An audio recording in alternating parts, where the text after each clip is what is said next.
जो लोग बुद्धिमान हैं वह यह जानते हैं कि शब्द हथियार की तरह होते हैं जिनसे किसी को भी बचाया जा सकता है या किसी को भी मारा जा सकता है।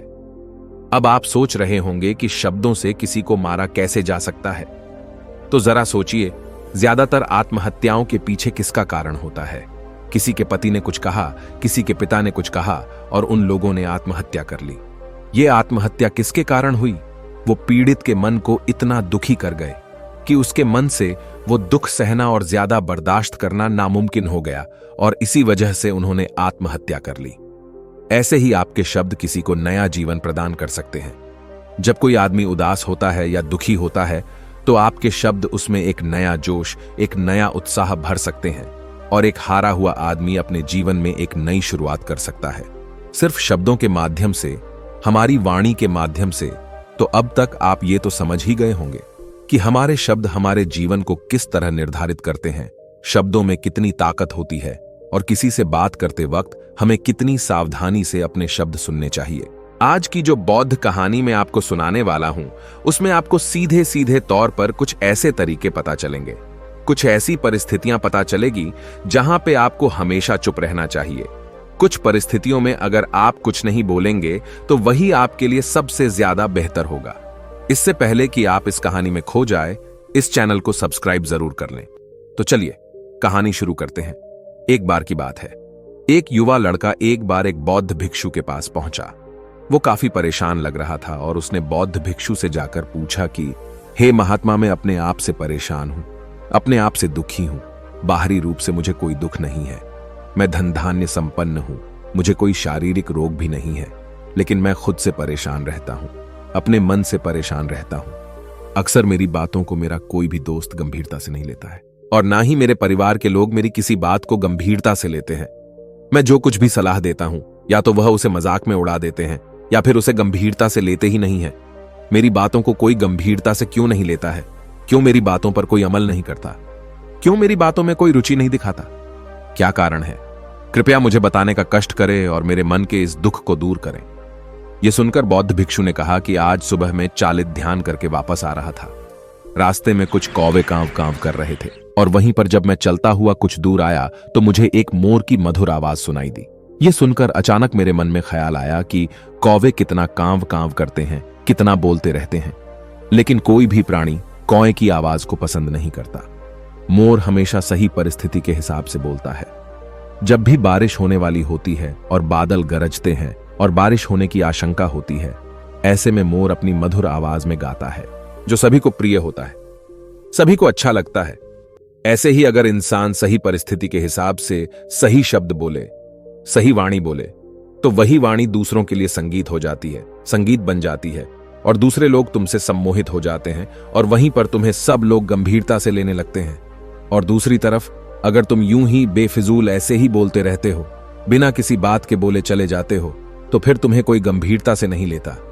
तुम उस कौवे की भांति हो जाते हो जिसकी वाणी कोई पसंद नहीं करता और बाद में तुम्हें दुख होता है कि तुम्हें कोई गंभीरता से क्यों नहीं। इसीलिए अपने शब्दों को बेहद बुद्धिमानी के साथ इस्तेमाल करना सीखो। अगर तुम नहीं सीखोगे तो समाज में तुम्हें कोई सम्मान या कोई गंभीरता से नहीं लेगा। यह सुनकर वो युवा लड़का बोला कि हे महात्मा, मैं जानता हूं कि मैं ज्यादा बोलने की बीमारी से ग्रस्त हूं, मुझे इतना नहीं बोलना चाहिए, लेकिन मैं अपने आप पे काबू नहीं रख पाता और ना ही इतना बुद्धिमान हूं कि मैं अपने शब्दों को नाप तोल कर बोल सकूं। मैं तो किसी से बात करते वक्त इतना सोचता भी नहीं कि मुझे अपने शब्द किस तरह इस्तेमाल करने हैं।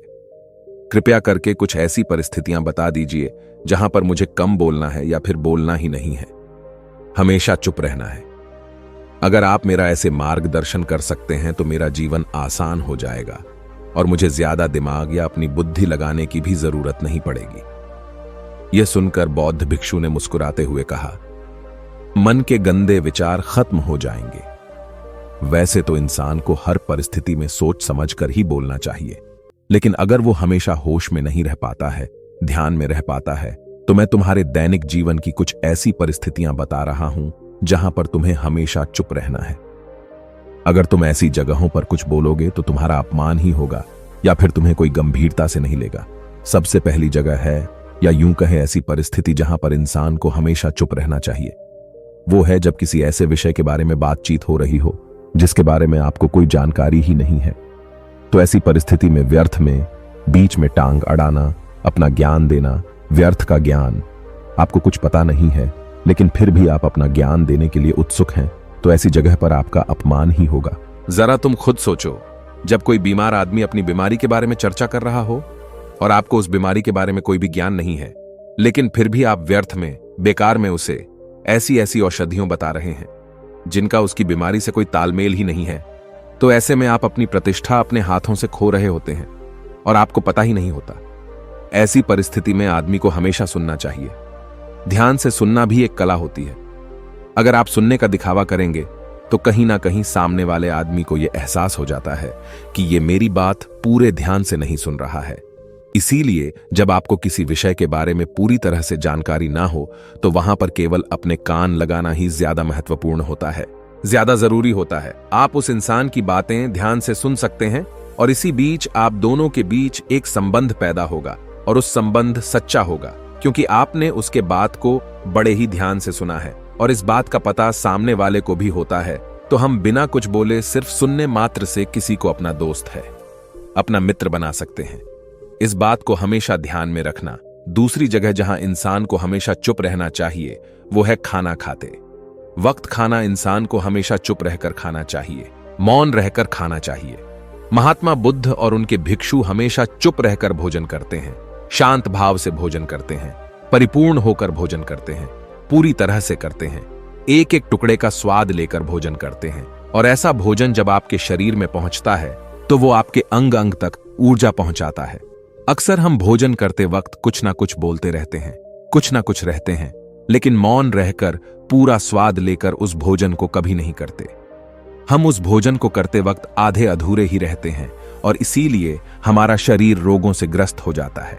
जरा तुम खुद सोचो, बौद्ध भिक्षु हमेशा भिक्षा लेकर भोजन करता है और भिक्षा भी कितनी बिल्कुल मामूली सी, और वो भी एक वक्त। तो एक वक्त भोजन करने के बाद भी वो इतने स्वस्थ रहते थे, इतने उत्साह, जोश और आनंद से भरे होते थे।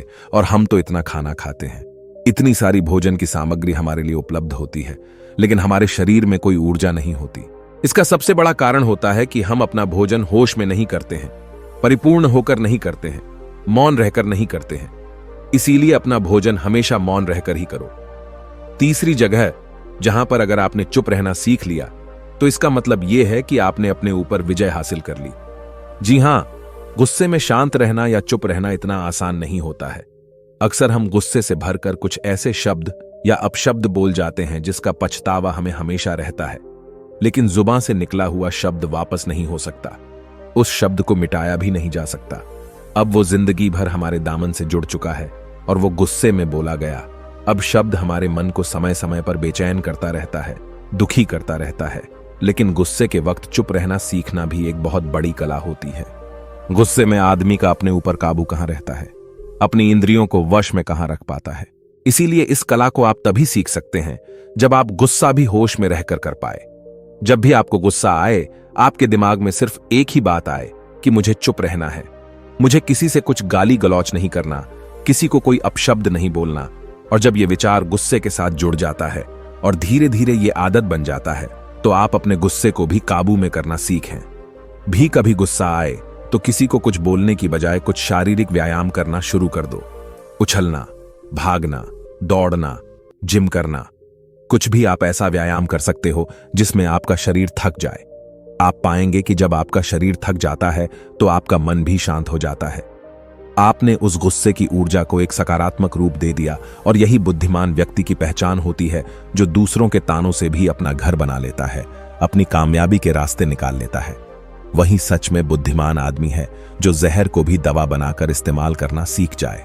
वही असली बुद्धिमान होता है। चौथी जगह जहां आप चुप रहेंगे तो आपके लिए वही सबसे ज्यादा बेहतर होगा, वही आपको सम्मान दिलाएगा। चौथी जगह है जब चार लोग आपस में बैठकर बातें कर रहे हो, कोई बैठक कर रहे हो, तो वहां पर जब चार लोग कर रहे होते हैं तो चारों लोग एक साथ तो बात कर नहीं सकते। एक बार में एक व्यक्ति बोलेगा और तीन सुनेंगे, तभी वो बैठक कामयाब हो पाएगी, तभी वो चर्चा सही रूप में आगे बढ़ पाएगी। लेकिन अगर कोई आदमी ऐसा बैठा हुआ है जो बीच में ही दूसरे की बात काटकर अपनी बात को ऊपर रखना चाहता है, तो ऐसे में वो चर्चा या वो बैठक आपको कहीं नहीं पहुंचाएगी और चारों लोगों के बीच आप सबसे मूर्ख कहलाओगे। अगर आपको अपनी बात कहनी है तो सामने वाले को अपनी बात पूरा करने दो, उसके बाद अपने विचार रखो। यही एक भद्र पुरुष या फिर कहीं अच्छे आदमी की पहचान होती है।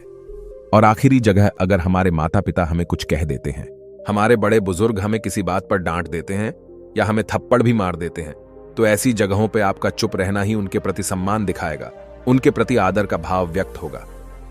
अगर आप उनके सामने उनका विरोध कर देते हैं, उनका प्रतिरोध कर देते हैं, तो वो गुस्सा तो थोड़ी देर बाद शांत हो जाएगा, लेकिन वो कही गई बात, वो विरोध किया हुआ शब्द या फिर कुछ भी उल्टा सीधा हमेशा आपके मन को सताएगा और आपके माता पिता को हमेशा यही लगेगा कि आज ये हमारी इज्जत नहीं करता।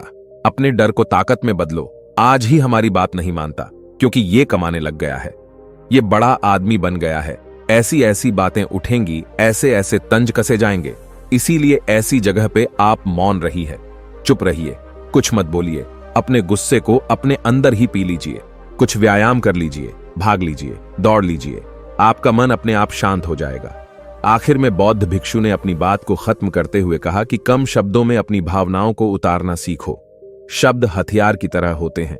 बोलो तो होश में बोलो, ध्यान में बोलो। जीवन शैली ऐसी बना लो कि आप जब भी बोलो पूरे होश में रहकर बोलो, पूरे आनंद के साथ बोलो, पूरे प्रेम के साथ बोलो। ऐसी वाणी बोलो जो दूसरे के दिल को ठंडक पहुंचाती हो, दूसरे के मन को भी शांत कर देती हो, और वो तभी संभव है जब आप प्रतिपल होश में रहकर बोले। इसके बाद वो युवा लड़का बौद्ध भिक्षु के सामने नतमस्तक हो गया और उनको प्रणाम करते हुए अपने घर वापस लौट गया।